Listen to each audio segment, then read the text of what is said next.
Hey guys, నేను మీకు Japan గురించి ఒక క్రేజీ ఫ్యాక్ట్ చెప్పబోతున్నాను. ఇది వింటే మీరు ఖచ్చితంగా షాక్ అవుతారు.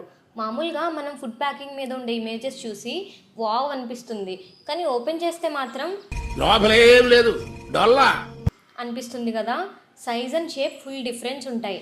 కానీ జపాన్లో మాత్రం అలా కుదరదు. ఇక్కడ ప్యాకెట్ మీద ఏ సైజులో అండ్ ఏ షేప్లో ఫుడ్ ఐటెంని రిప్రజెంట్ చేస్తారో లోపల కూడా ఎగ్జాక్ట్గా అదే షేప్ అండ్ సైజ్ ఉండాలి.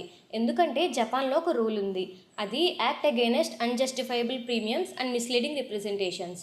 ఇది కస్టమర్స్ని మోసం చేయకుండా చూస్తుంది. మీకు ప్యాకింగ్లో ఇమేజ్కి లోపల ఉన్న ఫుడ్ ఐటెంకి తేడా ఉందని అనిపిస్తే ఖచ్చితంగా కంప్లైంట్ చేయొచ్చు.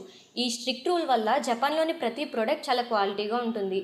ఈ విషయం తెలిసాక నాకేమనిపించిందంటే ఈ రూల్ కనుక మన కంట్రీలో తీసుకొస్తే ఈ పాటికి చాలా కంపెనీస్ క్లోజ్ అయిపోయావని. మరి మీ ఒపీనియన్ ఏంటి?